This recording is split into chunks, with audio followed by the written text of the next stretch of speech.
Hi friends, welcome back to my channel. ఈ స్టోరీకి writer SNMR Sridhar గారండి. శ్రీధర్ గారి అన్ని స్టోరీస్ కి కాపీ రైట్స్ వర్తిస్తాయి. ఆయన పర్మిషన్ లేకుండా యూట్యూబ్ లోనే కాదు, మరే ఇతర సోషల్ మీడియా నెట్వర్క్ లో కూడా ఆయన స్టోరీస్ ని అప్లోడ్ చేయడానికి వీల్లేదు.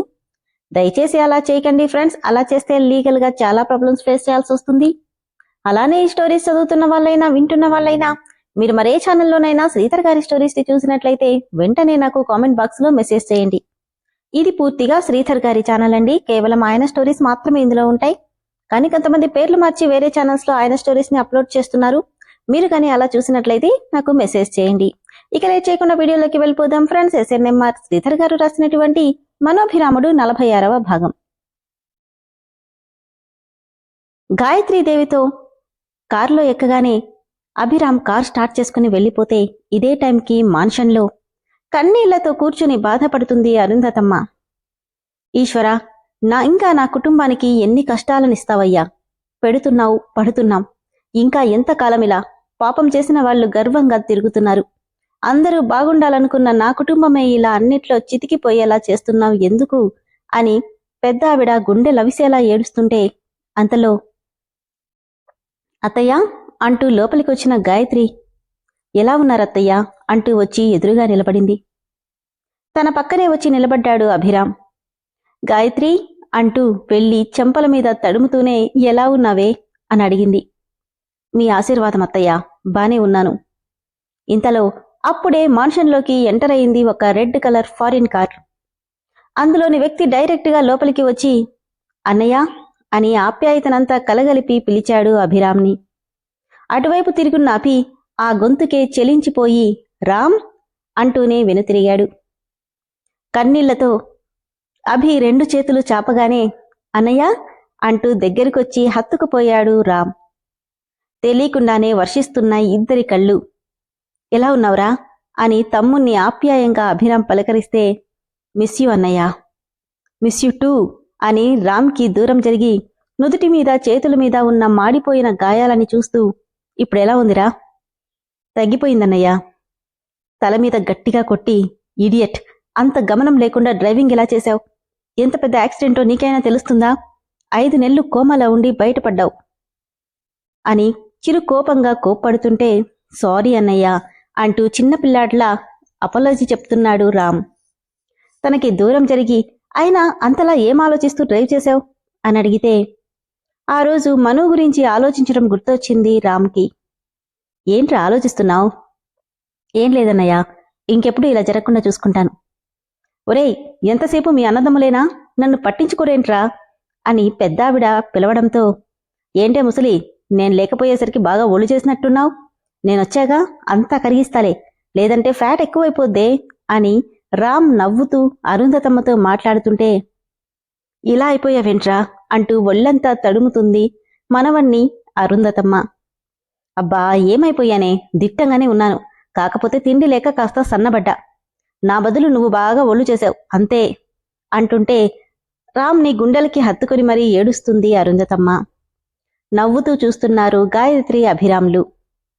అబ్బా బానే ఉన్నానులేవే, ఊరుకో అంటూ ఊపు మీద నిమురుతూ అబ్బా ఈ డ్రామా ఎంతసేపే ముసలి అంటే ఏరా, నా బాధ నీకు డ్రామాలా ఉందా? అబ్బా అది కాదు నానమ్మా, నేను బానే ఉన్నాను, ఇప్పుడంతా సెట్ అయిపోయింది. సరేలే అంటూ కళ్ళు తుడుచుకుంది అరుంధతమ్మ. రామ్, నిన్ను ముందే పంపించాను కదా, ఇప్పుడంటే వచ్చావేంటి అని గాయత్రి సీరియస్గా అడిగితే ట్రాఫిక్ మమ్మీ, అందుకే లేట్ అయింది. అవును, నువ్వేంటి మధ్యలో ఆగి హడావిడిగా వెళ్ళిపోయావు అని అడిగాడు రామ్ గాయత్రిని. ఏముంది, ఇదిగో ఉన్నాడుగా మీ అన్నయ్య, ఎవరినో పాటల కింద విడగొడుతుంటే ఆపుదామని వెళ్ళాను. అబ్బా అమ్మా, వాళ్ళు చేసిందేంటో చెప్తుంటే వినవేంటి? ఎంతసేపున్నా నీకు నేను కొట్టిందే కనిపిస్తుంది. పోరా, నీ గురించి నీ ఆవేశం గురించి నాకు తెలీదా? సరేలే, నీతో నేను తర్వాత మాట్లాడతా, కానీ ముందు వెళ్ళి ఫ్రెష్ అవ్వండి అని రామ్ అంటే వెళ్తాను కానీ అన్నయ్య, ఇంతకీ మా వదిన ఎక్కడా? ముందు తనని అర్జెంటుగా చూడాలి. అవునత్తయ్య, ఫోటో చూడ్డమే తప్ప ఇంతవరకు కోడలతో మాట్లాడడమే కుదరలేదు. ఎక్కడ నా కోడలు అని ఆప్యాయంగా అడిగింది గాయత్రి కూడా. అవును, మను ఏది, అసలు కనిపించనేలేదు అని తనలో తనే అరుంధతమ్మ అనుకుంటుంటే అదేంటే ముసలి, ఇంట్లో ఉండి నీకు తెలియదుదా? అదెందుకు అడుగుతావు లేరా, పొద్దున మీ అన్నయ్య ఉన్నట్టుండి మీరింకో గంటలో వస్తారని, నీకు జరిగిన యాక్సిడెంట్ గురించి 5 నెలలుగా నీ పరిస్థితి గురించి ఒక్కసారిగా చెప్పి నా నెత్తిన పిడుగు పడేశాడు. అంతే, అప్పటినుండి ఇదిగో ఇలా ఏడుస్తూ కూర్చున్నా. మరి మా వదినెక్కడా? మీ వదిన గుడికెళ్ళిందిరా, ఇంకా వచ్చినట్లేదు, రాగానే చెప్తారు. ఈలోపు నువ్వెళ్ళి ఫ్రెష్ అవ్వు అని అభిరామ్ చెప్పడంతో, ఓకే అన్నయ్య, కాని రాగానే నన్ను పిలువు, ఈరోజంతా మా వదినతో కబుర్లు చెప్పాలి. అంతలా మీ వదినకి చెప్పాల్సిన కబుర్లేంట్రా అని అడిగింది గాయత్రి. అంత ఈజీగా అడిగేసావేంటి మమ్మీ? అభి భుజం మీద చెయ్యేస్తూ, ఎవరైనా చూస్తేనే భయపడిపోయే మా హిట్లర్ని ఒక్క చూపుతో తన చుట్టూ తిప్పుకునేలా చేసిందంటే హౌ గ్రేట్ షీ అంటుంటే, అభి మోచేత్తో రామ్ కడుపులో పంచిచ్చి, ఇవే ఈ ఎక్స్ట్రాలు తగ్గించుకోరా. సారీ బ్రో అని. అందుకాదు మమ్మీ, నేను రేపొద్దున్నే హైదరాబాద్ వెళ్ళిపోతున్నా, అందుకని. ఇప్పుడొచ్చి అప్పుడే హైదరాబాద్ ఏంట్రా, పిచ్చిగాని పట్టిందా? వెళ్ళి రెస్ట్ తీసుకో అని అభి సీరియస్గా అంటే, లేదురా, ఖచ్చితంగా వెళ్ళాలి. అక్కడికే వెళ్తానంటే వినకుండా నువ్విక్కడికి టికెట్లు బుక్ చేయించావు. అంత అర్జెంట్ వర్క్ ఏముంది రామ్ అక్కడ అని సీరియస్గా అడిగింది గాయత్రి. రామ్ మనసులో, వర్క్ కాదు మామ్, అక్కడ నా ప్రాణం, నా ప్రేమ నా కోసం ఎదురు చూస్తుంటాయి. అసలే 5 నెలలైంది.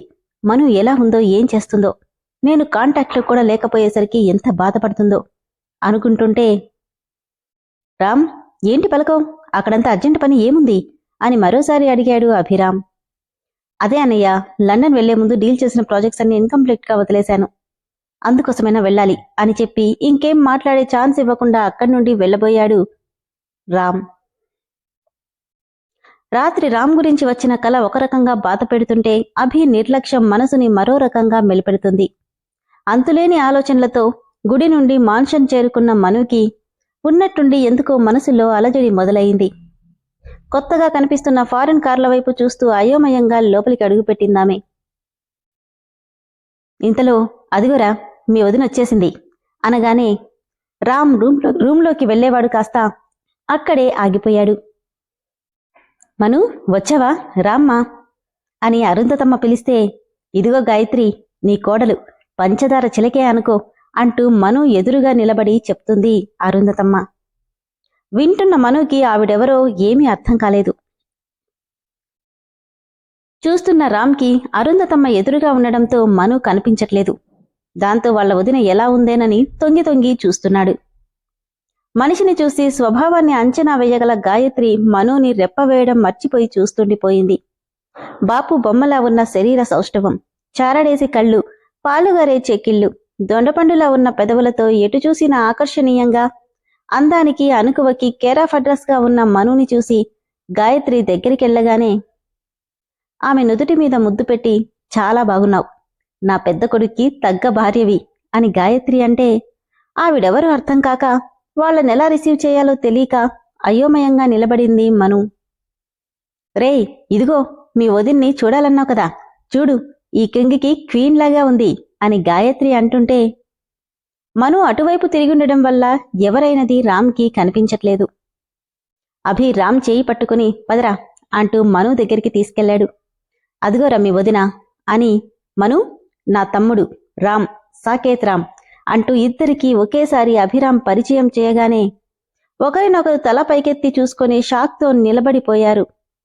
రామ్ అంటూ మను, మను అంటూ రామ్, ఇద్దరు బొమ్మల్లా నిలబడిపోతే, మను నాకు వీడు తమ్ముడు మాత్రమే కాదు అంటూ భుజం చుట్టూ చెయ్యేసి దగ్గరికి లాక్కొని, నా ప్రాణం కూడా, నన్ను పుట్టించిన వాళ్లైనా ఆఖరికి ఆ దేవుడైనా సరే నాకు వీడి తర్వాతే, నా భార్యగా నువ్వది గుర్తుపెట్టుకో అని అభిరామ్ మనుతో నవ్వుతూ చెప్తుంటే, రామ్ మనులు మాత్రం ఈ లోకంలో లేనట్టు కళ్ల ముందున్న నిజాన్ని ఎలా తీసుకోవాలో తెలియక అలానే చూసుకుంటున్నారు.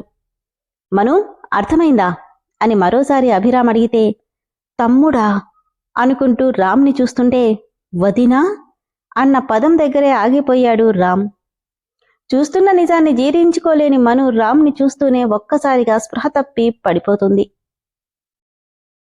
విన్నారు కదా ఫ్రెండ్స్, మొత్తానికి సస్పెన్స్ అయితే రివీల్ అయిపోయింది. రామ్ ఎవరో కాదు, సాకేత్ రామ్, అభిరామ్కి స్వయానా తమ్ముడు. ఇద్దరు కూడా మీకు ఆల్రెడీ అర్థమయ్యే ఉంటుంది, భూపతి వంశానికి వారసులు. ప్రాణంగా ప్రేమించిన అమ్మాయి అనుకోకుండా 6 నెలల తర్వాత వదిన స్థానంలో నిలబడింది. ఇప్పుడు రామ్ పరిస్థితి ఏంటి? ప్రేమించిన వాడు మరిది స్థానంలో ఉంటే మను రియాక్షన్ ఎలా ఉంటుంది? వీళ్ళ ఆలోచనలు ఎలా వెళ్ళబోతున్నాయనేది తదుపరి ఎపిసోడ్స్లో తెలుసుకుందాం. అలానే ఫ్రెండ్స్, స్టోరీ చాలా సస్పెన్స్లో ఉంది కదా. మ్యాక్సిమం 2 ఎపిసోడ్స్ ఇస్తున్నాను ఫ్రెండ్స్. స్టోరీ నచ్చిన వాళ్ళు దయచేసి ఇమ్మీడియట్గా మెంబర్షిప్లో జాయిన్ అవ్వండి. ఆల్రెడీ తదుపరి ఎపిసోడ్ కూడా రివీల్ అయిపోయింది. సో ఫ్రెండ్స్, మీరు కానీ స్టోరీ నచ్చినట్లయితే మెంబర్షిప్లో జాయిన్ అయ్యేవారంటే దాదాపు 4-5 ఎపిసోడ్లు మీకోసం రెడీగా ఉన్నాయి. Thank you.